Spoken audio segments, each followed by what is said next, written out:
Every wall has heard your laughter. Every floor has felt your footsteps.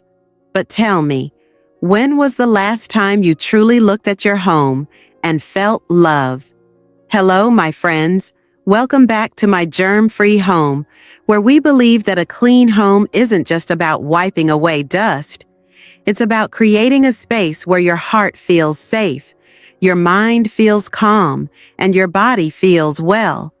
Today, we're talking about something deeper than scrubbing, sweeping, or sanitizing.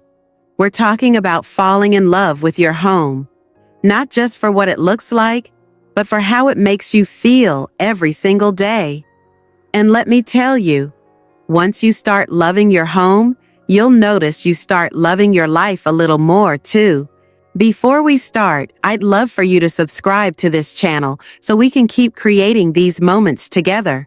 Like this video if you believe your home deserves love, and share in the comments one thing, just one, that makes your home special to you.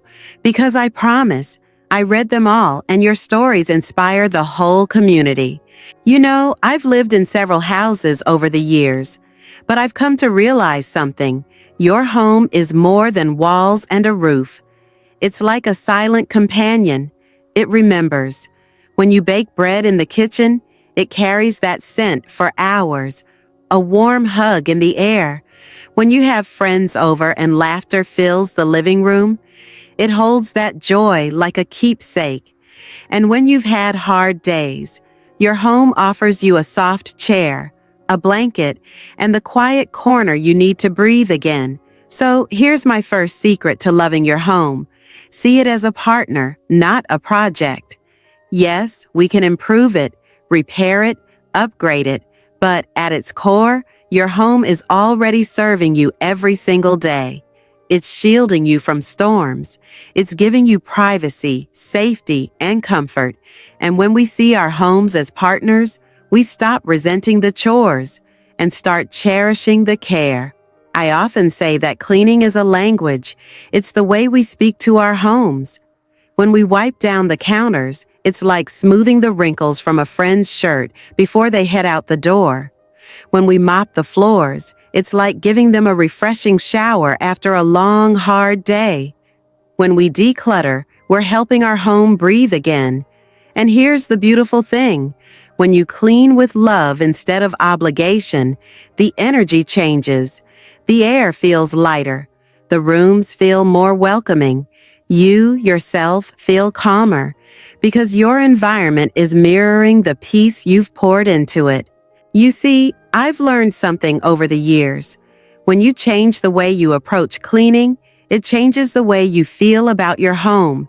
It's not about rushing through with a checklist. It's about being present, about feeling the texture of the cloth in your hand, hearing the gentle swish of water in the bucket, breathing in the fresh scent as you wipe. These are moments you can claim as yours. I used to dread mopping the kitchen floor. It felt endless, but one morning, I lit a candle with a soft lavender scent, put on my favorite calming playlist, and took my time. Each pass of the mop felt like I was restoring something, not just cleaning up dirt, but polishing away the weight of yesterday. And by the time I was done, I wasn't tired. I was light. That's when it hit me. Cleaning can be therapy if you let it. Every home has its quirks. Maybe your windows stick a little in the summer. Maybe your front door squeaks just a touch when it closes. And maybe there's that one tile in the hallway that makes a little click when you step on it. These aren't flaws. They're part of your home's personality. It's little fingerprints. When you embrace these instead of fighting them, you deepen your connection.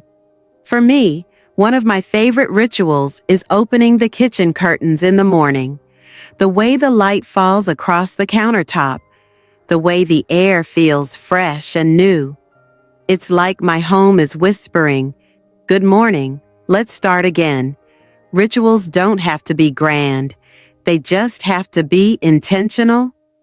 Wiping the dining table after breakfast can become a moment to reflect on what you're grateful for. Watering the plants can be your way of breathing life into your space. Literally. You know how people say, you are what you eat? Well, I believe your home is how you feel.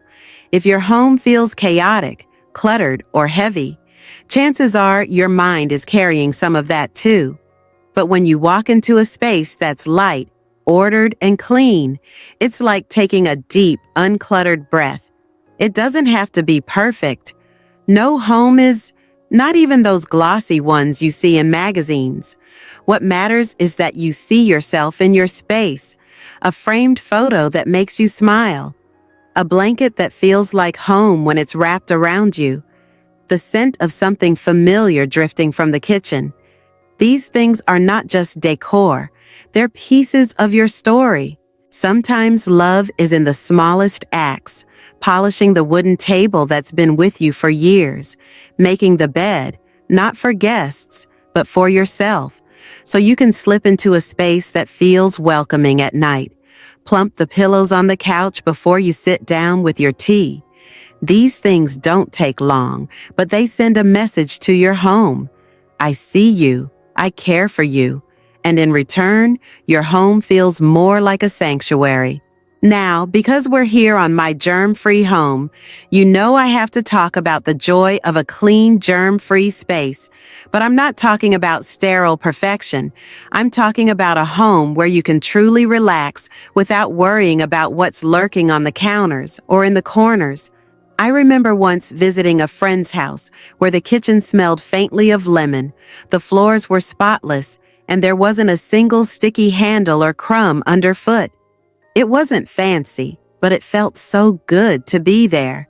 That's the magic of germ-free living.